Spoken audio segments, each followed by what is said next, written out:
21 now happening this weekend, Guiding Light, not the soap opera, but a group here in town. They're mentoring for the 7th year in a row their I Am Me Youth Summit, and that's this weekend. And joining us to tell us more all about it, the president of Guiding Light Mentoring, Letitia Owens. And so for folks who don't know what you guys do there, where is this in Hamilton County? Where are you guys located, first of all? We are in College Hill. Okay. Yes.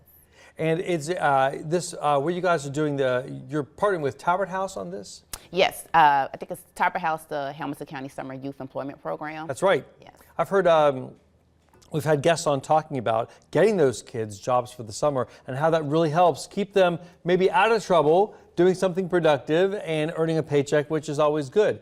So what are you guys doing at the Youth Summit? Because you have something for the parents happening as well. That's coming up, is it Saturday? Yes, it's this Saturday at the Cincinnati Center from 9 a.m. to 3 p.m. And so we are going to have a day full of different things. So the students will go to different breakout sessions around conflict resolution skills, knowing who their network is, so just making sure they're surrounding themselves with positive influences, but then learning some tips around gun violence. And then for parents, they're going to go through workshops as well of just knowing how to deal with some of their own baggage, but then also being able to make sure that they are listening to their children, because oftentimes that's the issue, and kids are, going to the wrong people or getting involved in some bad decision making. Sure. Now 9 to 3, that's Cincinnati Center right there on Musketeer Drive. It's a mental health and conflict resolution workshops, not just for the youth, but for the parents as well. We've seen a lot of a rise in gun violence with children.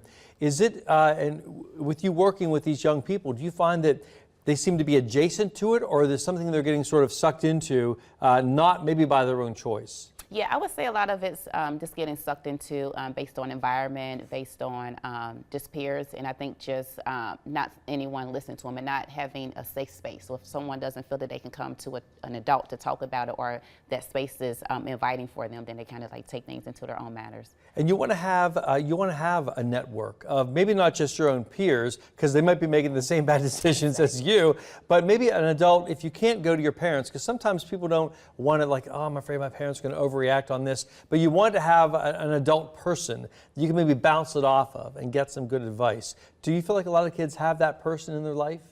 I feel like some of them do. I know depending on upbringing, sometimes, especially with males, right? It can look like it's weak if you're being vulnerable and opening up to someone about different things you're going to. But I think it's just building up one's own confidence to be able to seek the help, because I think that's the issue. We're taught to kind of deal with our problems on our own rather than go seek help. We should mention to folks that the deadline to register is today by noon. Where can we go to do that? They can go to guidinglightmentoring.org/2025-summit. Okay, good. We'll make sure we put this on our website as well. If you didn't get all that right now, because that was a long, a bit of a long website, but that's okay. That's good stuff. I hope you guys have a good turnout. It should be nice weather, because you're going to be inside anyway, so it doesn't matter. Yes. Yeah, so the parents and the youths, they're going to get some good stuff. That sounds great. Letitia, thank you so much for coming on in today. Thank you for having me. Appreciate it. All right, we got to take a little break. We're coming right back.